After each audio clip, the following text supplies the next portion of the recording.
Generating traffic and sales can be a challenge for online merchants. But selling on the Walmart Marketplace puts your products in front of millions of customers who shop on Walmart.com. And right now, sellers who join Walmart Marketplace can save up to 50% on referral and fulfillment fees for the first 90 days. So get started today. Head over to marketplace.walmart.com/savings. That's marketplace.walmart.com/savings. Today's podcast is sponsored by SLI Systems, providers of intelligent site search and navigation solutions. Learn more at sli-systems.com and listen to their interviews at ecommercepodcast.com.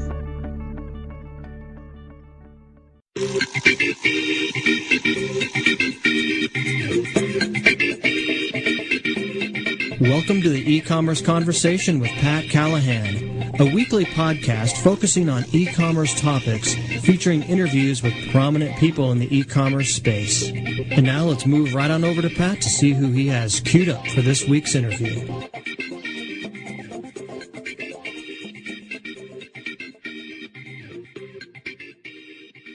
Welcome to E-Commerce Conversations. Today I'm joined by Kevin Smith, Vice President of LTU Technologies. Welcome, Kevin. It's good to have you. Thanks, Pat. Thanks for having me. Today, Kevin, mainly I want to talk about copyright infringement. Before we jump into that, I wanted to find out what goes on at LTU and what you do at LTU. Sure. Well, my role and responsibility at LTU is sales and marketing. LTU, just for background, is about a 7-year-old company that has grown out of the actual, academic research of our three founders, who are each PhD scientists, and have been associated with some, well-known technical institutions like MIT here in the States and Oxford over in the UK, and also INRIA, which is located in France. And basically, the core concept is, enhanced image recognition, and image recognition specifically achieved through evaluating the pixels of the image. So instead of using other type of sort of, generic binary identifiers, using the pixels and extracting what we call key features of the image is really what the core technology is about. And ultimately, that extraction of key features produces what we call an image DNA, which is just sort of the fingerprint or the identifier used for explaining what's going on in that image. And, again, LTU being 7 years old, it's kind of interesting in that sort of what's happening in terms of the markets that LTU addresses. We started out in 2000 very much being, an e-commerce company. One of our very, very first customers ultimately became acquired by eBay and is sort of what people know as eBay in France today. That was one of our first customers. But if you kind of think about that timeline, right around the 2001, 2002 type time frame, when a lot of the e-commerce applications were starting to pull back and there was a lot more focus and attention in public sector solutions, LTU was able to sort of shift gears and become much more relevant in the public sector, and specifically, child exploitation, child porn investigations, both here in the U.S. and really throughout the world. So people like the U.S. Department of Homeland Security and their Cybercrime Center, various areas of the U.S. DOD, as well as Interpol and a number of national police forces throughout Europe, are customers of the tool as well. So if you think about the business today, it probably still is sort of 60% public sector in focus, but the 40%, which is what we call commercials, which is growing so quickly. And customers in that space are anyone from large photo banks that are interested in obviously making sure that the royalty-eligible images are being used appropriately within the terms and conditions of those royalty agreements, as well as some pretty large magazine publishers who have an interest, obviously, in being able to search and put their hand on the right image from the various photo shoots that they have, copyright domain over, as well as, the burgeoning sort of Web 2.0 or user-generated content space, whether it's social networking or it's file sharing, etc. There are a number of customers that are growing rather quickly in that space. I want to start out with how common these days are copyright infringements. and who specifically is at risk? Well, I think that it's pretty clear that they're very common, or the potential for them is very, very likely. I'll probably put in those terms, and certainly it happens a lot. Who potentially is at risk?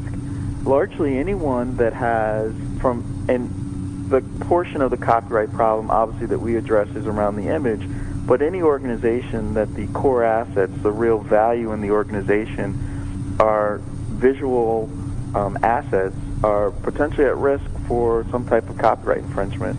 So, when we speak of images, we're not only talking about images in terms of photographic imagery, but it could also be other types of image representations, again, of these core assets. So if there are design diagrams, if it's an architectural environment, for instance, sure, or if it's a manufacturing environment, if you think of some of the large consumer electronic organizations that have proprietary information in design diagrams, like the next handset or the next form factor for whatever the gadget may be.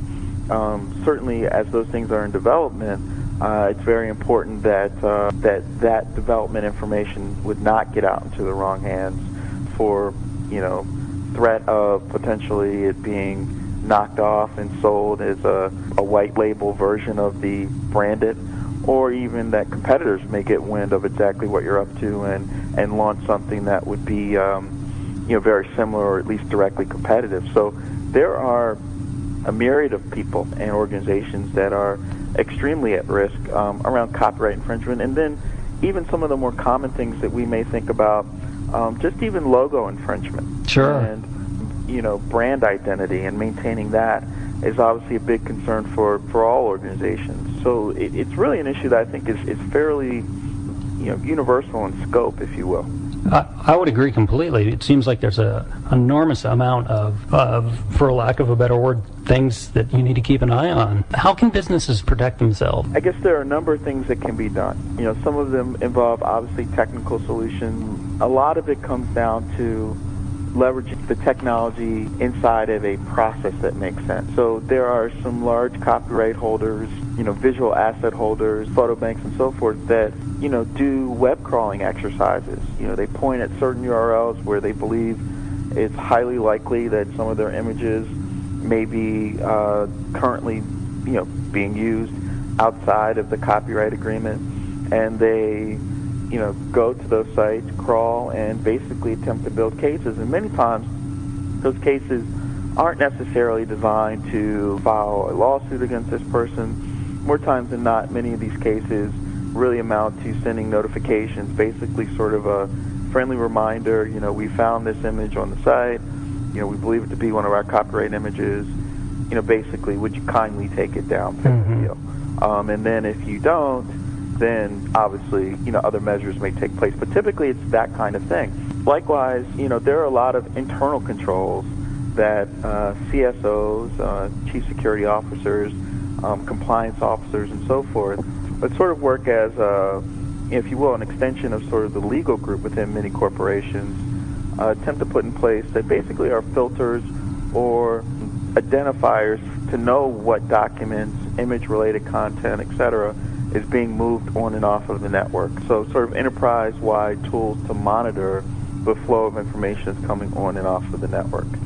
So there are a lot of tools and a lot of, again, processes that organizations, or various processes and tools, I guess is probably the better way to say that organizations are using to attempt to protect themselves.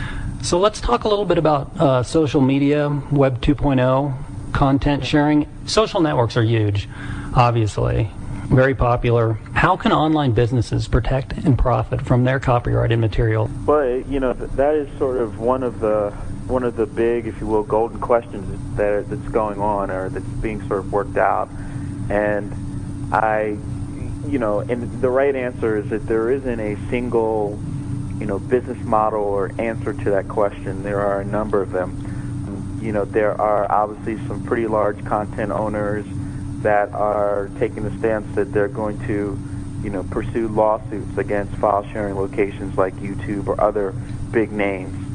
And certainly, that is one model that's out there. Basically, if you are the owner, the general stance, or sort of, I think the initial stance has been, that's our stuff. If you're using our stuff and we haven't given you permission to use it, then you must take it down, or somehow we need to come into an agreement for you to use it. What I think is probably the interesting sort of second question, or what it leads to, is ultimately what will the model look like? And it certainly seems that the model that most places will evolve to at some point in time, and some point in time could be in the next few months, it could be sometime even further than that, but would be some type of revenue sharing or ad-based model around copyright material that would show up on those locations. So, if the core story of some large content owners is basically that YouTube or others like them have grown to be so big and have such a large audience on their content, maybe some of the resolution of those lawsuits would be that there would be some type of compensation to the content owner for the stature that YouTube has been able to gain in this interim. But I think going forward it's going to be, okay, how can we work together to basically still allow communities, allow people to produce their mashups, allow people to still view some of their favorite old sitcoms and television shows and so forth, but that it's somehow shared with the studios and content owners. So it's interesting. I mean, it's particularly interesting because we actually get a chance to view this scenario even beyond the borders of just the U.S. and Europe. I mean, we're starting to see and be approached by potential customers even in places in Asia that have a very different understanding, of course, of copyright. Frankly, there isn't, copyright law to speak of, and content owners. It's an interesting potential model where, goodness, maybe deals can be struck where I think part of the problem, to kind of take a step back from a content owner standpoint, if content owners evolve to a place where they say, look, we can't send takedown, stay down notices or kind of move forward with the goal of removing our images, videos, what have you, from wherever they lie outside of our, sanctioned site. So if they kind of evolve the idea that you can't stop it completely, it's better to find a business model where you can leverage it. The next question is, well, okay, a lot of the problem that's out there is that the representations of the copyright material that are out there often, in some cases, are rather low resolution, or they aren't as of similar quality as the content owner would put out on their own. So back to the sort of Asia scenario, I mean, there's some scenarios there where the point is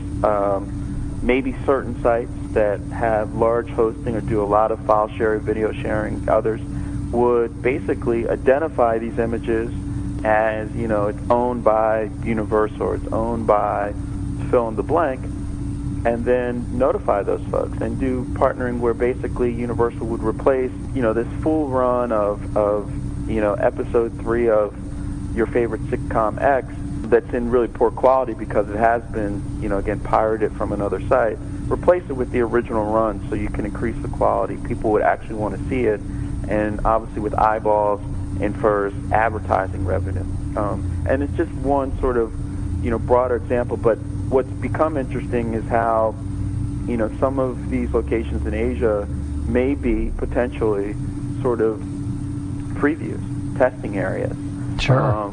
For scenarios that over time may be adopted here in the U.S. Yeah, that makes a lot of sense. And the fact that there are, or definitely a lower threshold, in some cases no threshold at all, around regulatory or laws around this in some of those Asian countries, obviously makes it a much easier place to, or they don't have to kind of go through the evolution of, what a typical content owner would start with, like the ones that we know here in terms of the lawsuits and pursuing people and take down, stay down notices and so forth. So hopefully I haven't diverted too far from your question, but it's a very interesting phenomenon with the the user-generated communities. I know that probably part of your question also is, how do the file sharing locations or the social networking sites themselves, maintain compliance with content owners, but also allow for free expression. Absolutely. And I think that's a big challenge, and I think probably what it means more is that the deals, there has to be closer coupling between, the social networking sites and the content owners, so that there is sort of a pool of permissible material that content owners are comfortable with people doing new and creative things with, as long as they're still, kind of getting their share of the pie, if you will. Because frankly, as more and more eyeballs move to these online sites and away from what have been the historical channels, whether it's television broadcasts or others, DVDs, etc., or physically going to sit in a movie to see these things, as more and more people are moving their viewership there, I mean, that's where the revenue is going to go. So the studios, the content owners, etc., have to kind of move to that model if they're going to continue to be relevant. The question is, how fast does all this happen, right? Because the studios have been able, to sort of, ride the wave of the existing model. It's been in place for, however many decades.